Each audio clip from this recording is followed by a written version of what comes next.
برائے خشنودی شہدائے کربلا بلند تر صلوات اللہم صلی علی محمد و آل محمد.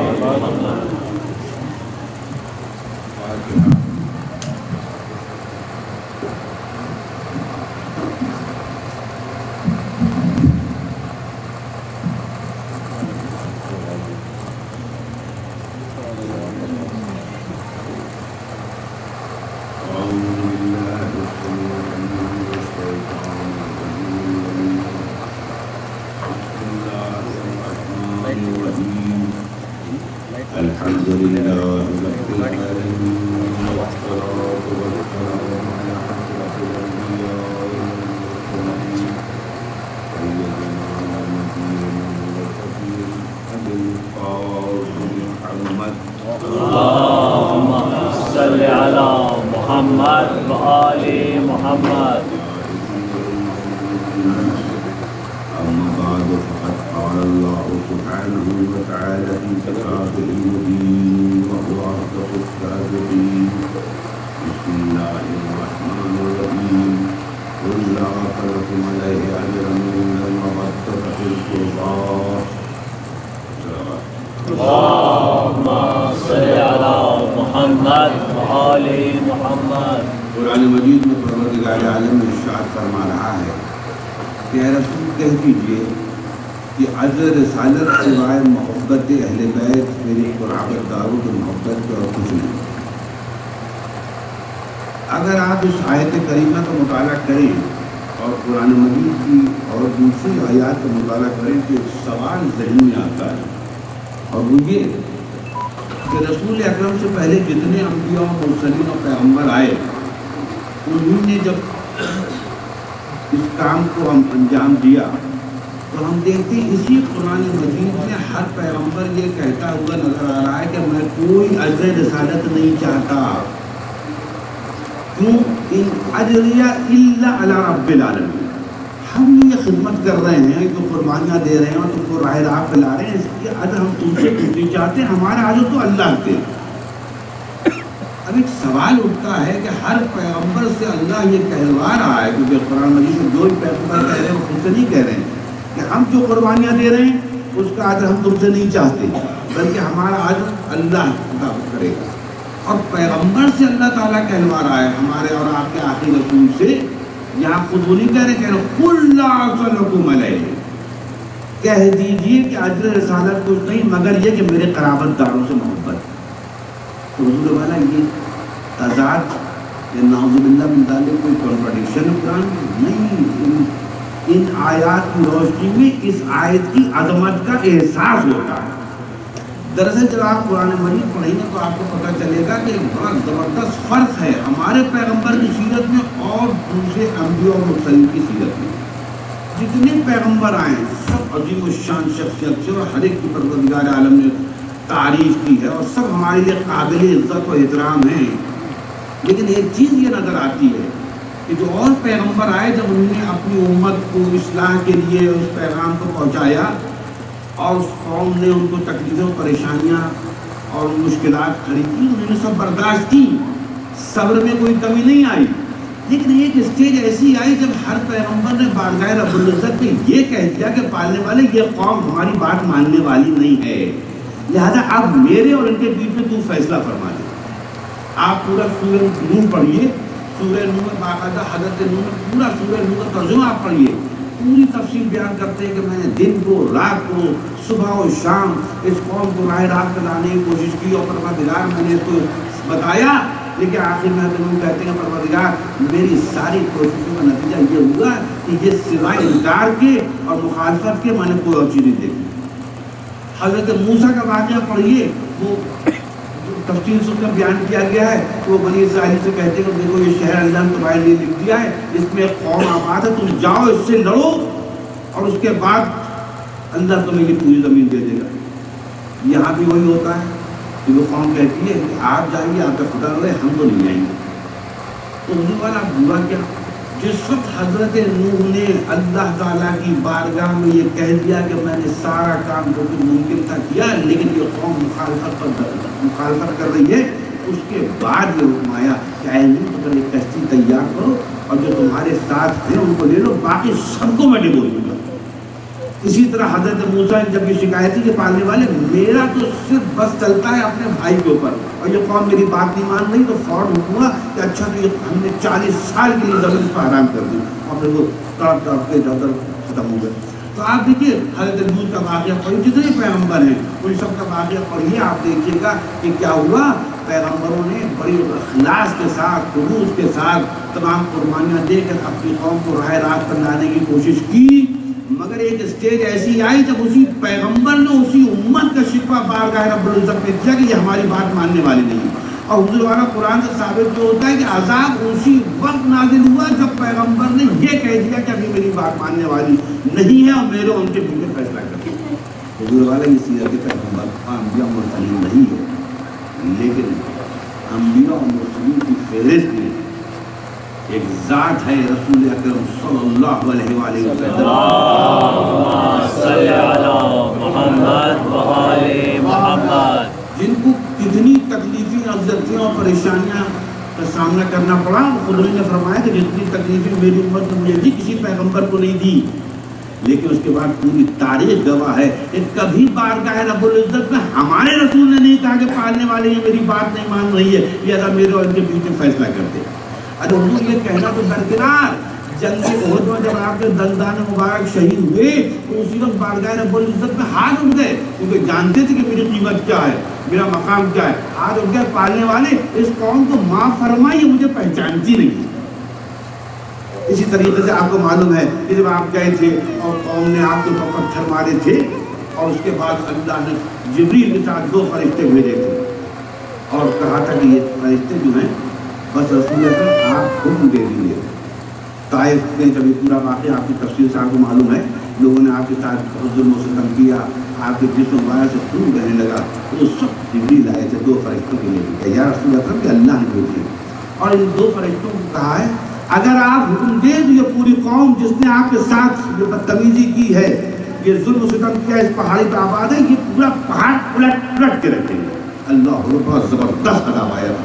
رسول اللہ نے کیا کہا؟ نہیں، واپس سے جاؤ، میں عذاب نہیں چاہتا، مجھے ان سے نہیں کہ ان کی نسل سے امید ہے کہ میرے پیغام کو پہنچ جائے۔ تو آپ نے دیکھا آئے ہوئے عذاب کو واپس کر دیا، اور پیغمبر کیا کر رہے ہیں؟ بارگاہ رب العزت میں کہہ رہے ہیں پالنے والے اب فیصلہ فرما۔ اور ہمارا رسول وہ ہے کہ جب وہاں سے فرشتے آ جاتے ہیں عذاب لے کے تو ان کو واپس کر دیتا ہے۔ حتیٰ کہ روایت میں ملتا ہے کسی نے آگے پوچھا یا رسول اللہ آپ کے چہرے، آپ کے بہت دنوں سے میں دیکھ رہا ہوں کہ آپ کا بڑھاپا بڑی تیزی سے بڑھ رہا ہے۔ آپ نے فرمایا مجھے سورہ ہود کی آیتوں نے بولا کر دیا۔ پوچھنے والے نے پوچھا کیا مطلب؟ کہنے تم دیکھ نہیں رہے سورہ ہود میں تمام قوموں کے عذاب کی تفصیل نہیں کہ قوموں کا کس طرح عذاب ہے۔ میری قوم میری امت نے کوئی گناہ نہیں چھوڑا ہے جن کے اوپر پہلے عذاب ہے، مجھے ڈر ہے کہیں عذاب نازل نہ ہو۔ تو حضور والا جہاں اور انبیاء و مرسلین عذاب کے لیے کہتے تھے، یہاں میرے پیغمبر کو یہ خیال ہے، یہ خوف ہے کہ کہیں عذاب نازل نہ ہو۔ اسی لیے پھر آپ کو یہ بھیج دیا کہ اے رسول ہم تم سے وعدہ کرتے ہیں جب تک تم یا تمہارا کوئی رہے گا عذاب نازل نہیں ہوگا۔ صلوات محمد والے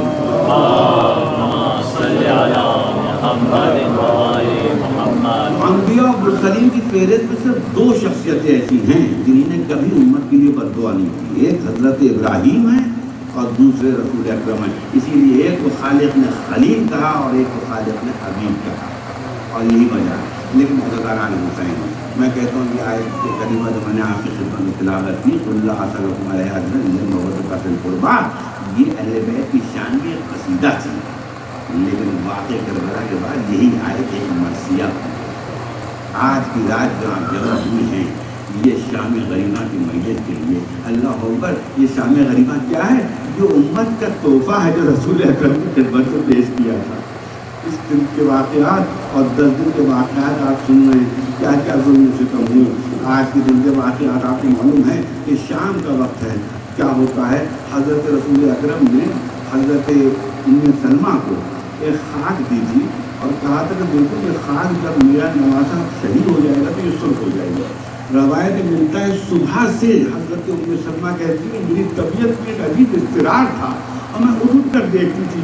ایک دفعہ میں نے میری آنکھ لگ گئی. اب جو میں نے دیکھا کہ رسول اکرم میرے ساتھ میں تشریف لائے اور کس طریقے سے کہ آپ کے سارے جسم پر خاک پڑی ہے اور خون کے دھبے ہیں, بال بکھرے. میں نے کہا یا رسول اللہ یہ آپ کا حال کیا ہے؟ کہا ام سلمہ میں کربلا سے آ رہا ہوں, میرا نواسہ شہید ہو گیا. اور اس کی بات کو کہتی جب میں نے اٹھ کے دیکھا تو وہ خاک پر سو گئی تھی.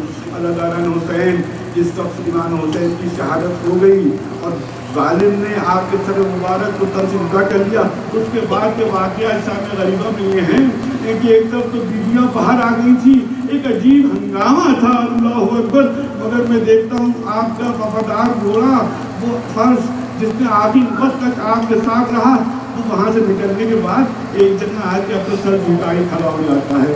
یہاں پر جناب مطہری صاحب لکھتے ہیں کہ جس طرح وہ گھوڑا کھڑا ہوا تو سب عورتیں تو اپنی جہاں اپنے رب اور کو مصروف تھی. حضرت سکینہ فوراً اس کے پاس تشریف لاتی ہیں اور اس کے بعد اس کے سر پر ہاتھ پھیر کے عجیب جملہ کہتی ہے میرے وفادار فرس, مجھے یہ تو معلوم ہو گیا ہے کہ میرے باپ شہید ہو گئے, میں یتیم ہو گئی, لیکن مجھے یہ بتاؤ کہ میرے باپ کو شہید کرنے سے پہلے کیا پانی پلایا تھا؟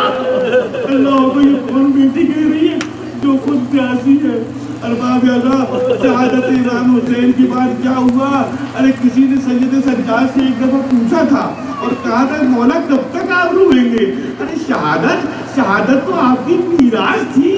آپ نے کہا میراث شہادت تو تھی, لیکن یہ جو بیویوں کے ساتھ ظلم و ستم ہوا, یہ جو خیمے جلائے گئے, یہ جو ان کی بے پردگی ہوئی, کیا یہ بھی میراث تھی؟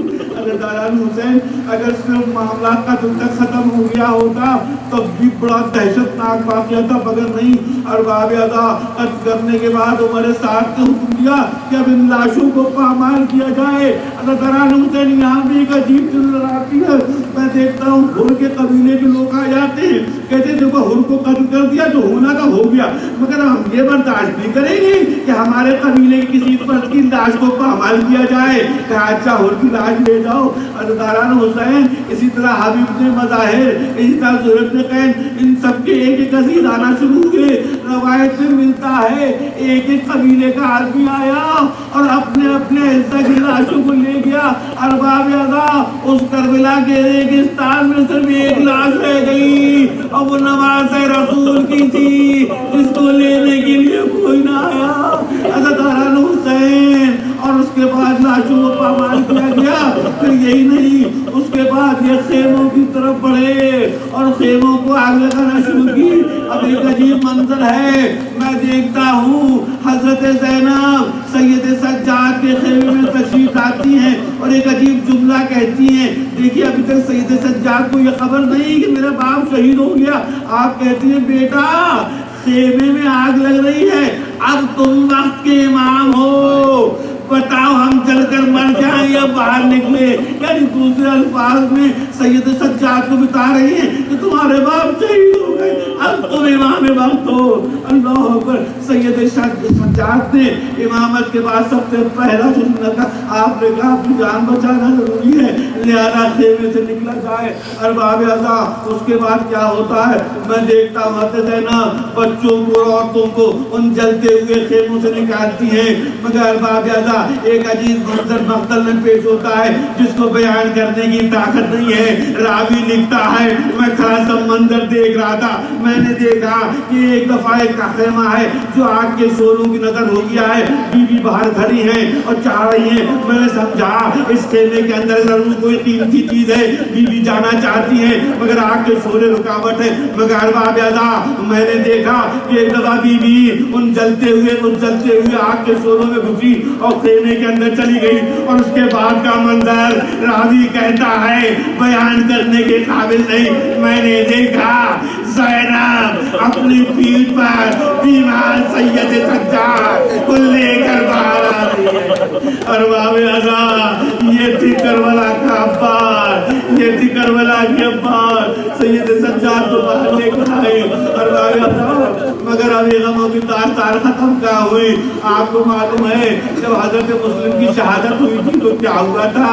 امام حسین نے فوراً مسلم کی بیٹی کو بلایا تھا، اپنی گودی میں بٹھایا اور اس کے سر پر ہاتھ پھیرنا شروع کیا۔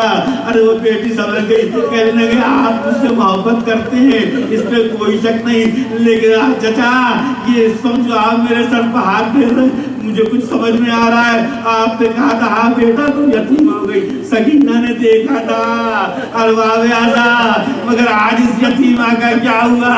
آج کوئی سر پر ہاتھ پھیرنے والا نہیں آیا۔ ارے آئے تو کیا ہے؟ ارے کانوں سے بالیاں چھین رہے، ارے اللہ اکبر، میں نے دیکھا اتنا سکینہ کھڑی ہے، ایک دشمن جا رہا ہے، کہا مجھے کوفے کا راستہ بتا دو، کہا کیا کرو گی؟ کہا میں جاؤں گی دادا کے پاس۔ اللہ اکبر، بعض روایات میں ملتا ہے کہ اس کے پاس ان کی بیوی کچھ پانیوں سے راکھ کرنے کے لیے کیا آئی، حضرت زینب نے سکینہ کو کہا بیٹا اب تم پانی پی لو، وہ یہ کہنے آپ بھی تو پیاسی ہیں آپ پی لیجئے۔ سکینہ نے کہا نہیں بیٹے پہلے بچے پیتے ہیں، پہلے چھوٹے پیتے ہیں۔ اللہ اکبر، باب ایسا روایت میں ملتا ہے کہ ایک دفعہ دیکھا سکینہ چلی، کہا بیٹا کہاں جا رہی ہو؟ کہا آپ ہی نے تو کہا تھا پانی پہلے چھوٹوں کو پلاتے، ارے میرا علی اصغر بھی تو پیاسا ہے، اصغر کو پانی پلاؤں گی۔ حضرت دوران حسین عجیب منظر ہے، عجیب چیزیں ہیں یہ شام غریبہ، اور اسی لیے میں کہتا ہوں کہ اکثر و بیشتر لوگوں کو تعجب ہوتا ہے لیکن یہ کیا وجہ ہے کہ ہم کو جب کبھی کوئی خوشی کا موقع ہوتا ہے، کبھی کوئی شادی ہوتی ہے، اس وقت بھی مجلس کرتے ہیں، اور جس تک کوئی موت ہو جاتی ہے اس وقت بھی کرتے ہیں۔ ہم کہتے ہیں یہ شام غریبہ ہے جو ہمیں مجبور کرتی ہے۔ خدا کی قسم اگر ہمارے کا کوئی دولہا بنتا ہے تو ہم کہتے ہیں شام غریبہ تم کو سلام، ہم علی اکبر کی جوانی کو بھولے نہیں ہیں، لہذا دولہا کا ماتم، دولہا کی خوشی بعد میں ہوگی، ماتم ان کا ہوگا۔ حضرت دوران حسین عجیب واقعات ہیں، ان واقعات کو کیسے پیش کیا جائے؟ ایک دفعہ میں دیکھتا ہوں کہ حضرت زینب دیکھتی ہیں کہ خیمے میں سکینہ نہیں ہے، اللہ اکبر، یہ امانت ہے، بھائی کی امانت سے پریشان ہو گئی، ارے نکلی کہہ رہی ہیں عباس عباس قاسم علی اکبر سب کی لاشیں، ارے میں اکیلے کہاں ڈھونڈوں، میری سکینہ کہاں چلی گئی؟ زینب پریشان ہے، ارے بھائی بہن کی پریشانی کو نہیں دے سکتا۔ ایک دفعہ نشیب سے آواز آئی الیہ الیہ، ارے میری بیٹی میرے سینے پر سو رہی ہے، ارے میری بیٹی سینے پر سو رہی ہے، اس کو پریشان نہ کرو۔ اللہ اکبر، یہ واقعات ہیں۔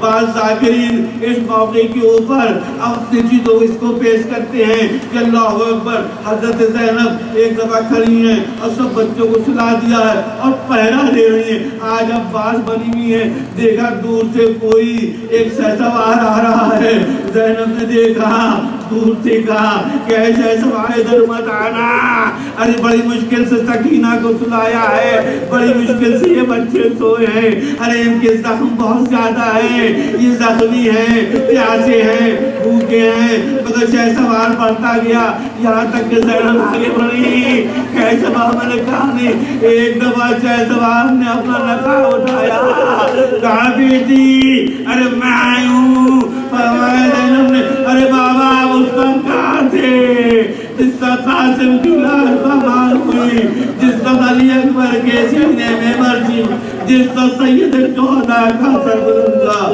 ماتم حسین۔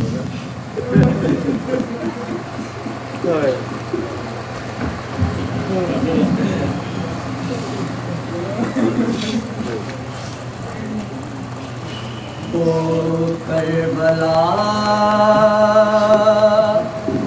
وہ شام غریباں